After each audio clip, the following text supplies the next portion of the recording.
ദിവ്യാത്മാക്കൾക്കെല്ലാം വിനീതമായ നമസ്കാരം. ഈ പ്രപഞ്ചത്തിലെ സർവവസ്തുക്കളും ഉണ്ടാവുകയും നിലനിൽക്കുകയും തിരോഭവിക്കുകയും ചെയ്യുന്നതാണ്. എന്നാൽ ഇതിനെയെല്ലാം ഉണ്ടാക്കുകയും നിലനിർത്തുകയും ഇതിനെയെല്ലാം വിനാശത്തിന് ഹേതുഭൂതവുമായ പരമ്പൊരുൾ എന്തോ അതിനെ ഇതൊന്നും ബാധകമല്ല.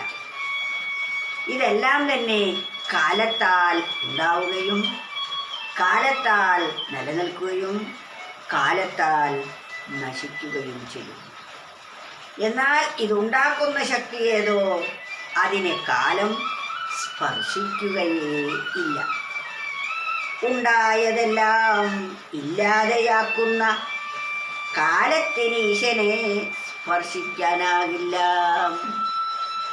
ഉണ്ടായതെല്ലാം ഇല്ലാതെയാക്കുന്ന, ഉണ്ടായതിനെയൊക്കെ ഇല്ലാതെയാക്കുന്ന ആ പരമസത്യത്തിനെ ഒരു കാലത്തിനും നശിപ്പിക്കാൻ സാധിക്കുകയില്ല.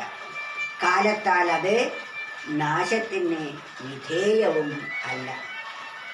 മായയാൽ കൽപ്പിതമായതെല്ലാം, അജ്ഞാനം കൊണ്ട് ഉണ്ടായ വസ്തുക്കളെല്ലാം തന്നെ കാലത്താൽ ഇല്ലാതെയാക്കുന്നതും. അജ്ഞാനം കൊണ്ട് ഉള്ളതായി തോന്നപ്പെട്ട ഈ വസ്തുക്കളെല്ലാം തന്നെ കാലത്താൽ ഇല്ലാതെയും ആകുന്നു. ഓരോന്നിനും ഓരോ കാലമാണ്. എല്ലാത്തിനും ഒരേ കാലയളവിലല്ല ഉണ്ടാകലും നിലനിൽക്കലും നാശോന്മുഖമാകലും. വാസ്തവത്തിൽ ഇതൊന്നും തന്നെ നശിക്കുന്നില്ല. പരിണാമം മാത്രമാണ് സംഭവിക്കുന്നത്, മാറ്റം മാത്രമാണ് സംഭവിക്കുന്നത്. സ്ഥൂലത്തിൽ നിന്നും സൂക്ഷ്മത്തിലേക്കുള്ള ഉൾവലിയൽ എന്ന് വേണമെങ്കിൽ പറയാം. സൂക്ഷ്മമായ വസ്തുക്കളെ ഒരിക്കലും ഇന്ദ്രിയങ്ങളെ കൊണ്ട് അറിയപ്പെടാൻ സാധിക്കുകയില്ല. ഇന്ദ്രിയങ്ങളെ കൊണ്ട് അറിയപ്പെടാൻ പറ്റുന്ന വിധത്തിൽ സ്ഥൂലീകരിച്ചതാണ് ഈ പ്രപഞ്ചം. അതുകൊണ്ട് സ്ഥൂലത്തെ കാണാൻ കഴിയുന്ന ഇന്ദ്രിയങ്ങൾക്ക് സൂക്ഷ്മത്തെ ഒരിക്കലും കാണാൻ സാധിക്കുകയില്ല. സ്ഥൂലത്തെ കണ്ടുകൊണ്ടിരിക്കുന്ന ഇന്ദ്രിയങ്ങൾ ഇവയെല്ലാമാണ് സത്യമെന്ന് തോന്നപ്പെടുന്നു. അതിൻ്റെ യഥാർത്ഥ സ്വരൂപം അറിയാത്തതിന്, യഥാർത്ഥമായ അറിവില്ലാത്തതിനെയാണ് മായ എന്ന് പറയുന്നത്. ആ മായയാണ് ഇതിനെല്ലാം കാരണഭൂതം ആയിരിക്കുന്നത് എന്നുകൂടി നാം മനസ്സിലാക്കണം. ഉണ്ടായതെല്ലാം ഇല്ലാതെയാക്കുന്ന കാലത്തിന് ഈശനെ സ്പർശിക്കാനാവില്ല. മായതെല്ലാം കാലത്താൽ ഇല്ലാതെയാക്കുന്നതും മായ.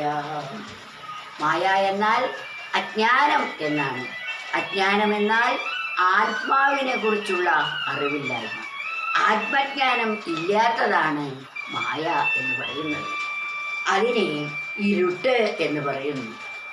വെളിച്ചത്തിൻ്റെ അഭാവത്തിൽ ഒരു കയറൻ കഷണത്തിനെ പാമ്പായി ധരിക്കുന്നത് പോലെയാണ് ഇവിടെയുള്ള തെറ്റിദ്ധാരണയെല്ലാം തന്നെ. കയറും കഷ്ണം മാത്രമാണ് സത്യമായിട്ടുള്ളത്. പക്ഷെ അറിവില്ലാത്തതിനാൽ അതിനെ മുൻ ധരിച്ചു വെച്ച ധാരണയ്ക്ക് വിധേയമായിക്കൊണ്ട് അതൊരു പാമ്പാണെന്ന് തെറ്റിദ്ധരിക്കുന്നു. പാമ്പായപ്പോൾ ഭയവും തോന്നുന്നു. അതുപോലെയാണ് ആത്മസ്വരൂപമായിരിക്കുന്ന ആ പരമചൈതന്യമാണ് രൂപാന്തരപ്പെട്ട് ഈ പഞ്ചഭൂതങ്ങളായും പഞ്ചഭൂത നിർമ്മിതമായ ശരീരങ്ങളായും ഭവിച്ചത്.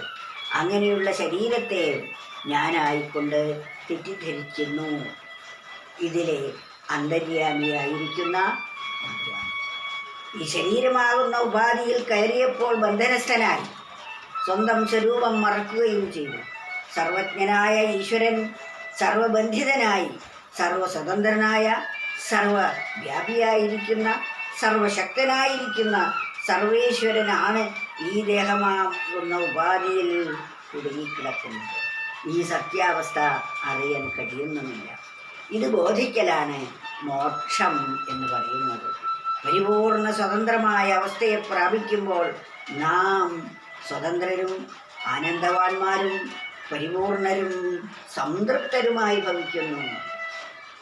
ഇപ്പോൾ ധരിച്ചിരിക്കുന്ന ഈ പരിമിതമായ, ഈ അസ്വതന്ത്രമായ, ഈ ദുഃഖപ്രദമായ അവസ്ഥയിൽ നിന്നും സ്വതന്ത്രമാകണമെങ്കിൽ തൻ്റെ പൂർവരൂപം തിരിച്ചറിയേണ്ടതായുണ്ട്. അതിന് നാം ജ്ഞാനസ്വരൂപികളായി മാറണം. അതിന് ജ്ഞാന ഉപാസന ചെയ്തേ പറ്റൂ.